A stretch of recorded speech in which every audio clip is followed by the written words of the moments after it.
আজি ৰাজ্যৰ ৰাজনীতিৰ বাবে সবাতোকৈ ডাঙৰ দিন।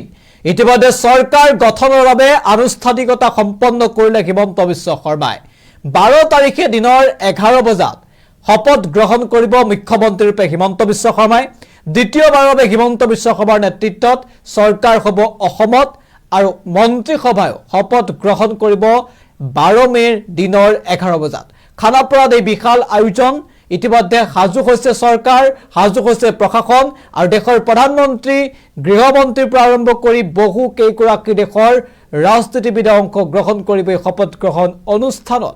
আৰু শপত গ্ৰহণৰ প্ৰাকক্ষণত এতিয়া লোকসেৱা ভৱনত উপস্থিত হৈ ৰাজ্যপালক সাক্ষাৎ কৰি হিমন্ত বিশ্ব শৰ্মাই দাখিল কৰিলে 102 জন বিধায়কৰ সমৰ্থন পত্ৰ। সবিশেষ দৰ্শকসকলৰ মিত্ৰ দলে চৰকাৰ গঠন কৰিবলৈ সাজু হৈছে। লোকভৱনত ৰাজ্যপালৰ সৈতে সাক্ষাৎ হিমন্ত বিশ্ব শৰ্মাৰ। চৰকাৰ গঠনৰ অনুমতি বিচাৰিলে এনডিএ নেতৃত্বই। জেপি নাড্ডা, নায়ব সিং চাইনি সহ উপস্থিত কেইবাগৰাকীও শীৰ্ষ নেতা। নতুন চৰকাৰ গঠনৰ প্ৰক্ৰিয়া আনুষ্ঠানিকভাৱে ইতিমধ্যে আৰম্ভ হ'ল অসমত। মাজত মাত্ৰ 24 ঘণ্টা 12 মেৰ দিনৰ 11 বজাত শপত গ্ৰহণ কৰিব হিমন্ত বিশ্ব শৰ্মাই।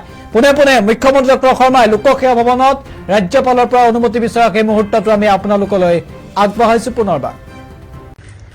एनडीए का लेजिस्लेचर पार्टी का मीटिंग है। एनडीए में 2 घटक दल है, एक है असम गण परिषद, दूसरा बॉडोलैंड पीपल्स फ्रंट। दोनों का 10-10 विधायक है और पूरे एनडीए विधायक दल का बैठक में भी मुझे एनडीए का गठबंधन का नेता भी चुना गया है।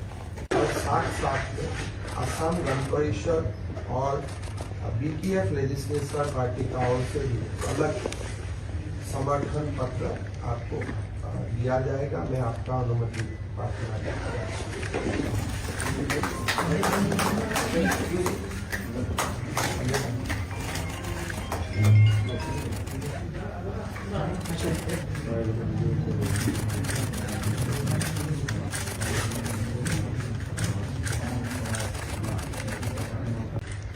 एनडीए का लेजिस्लेचर पार्टी का मीटिंग है।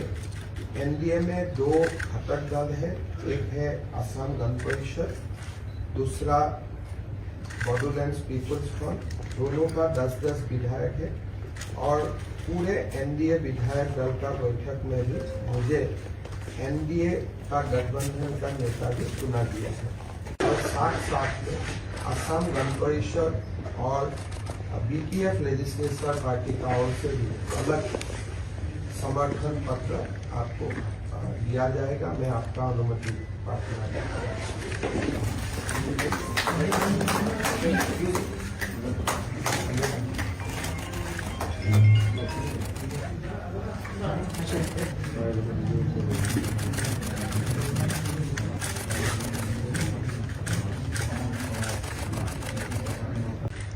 एनडीए का लेजिस्लेचर पार्टी का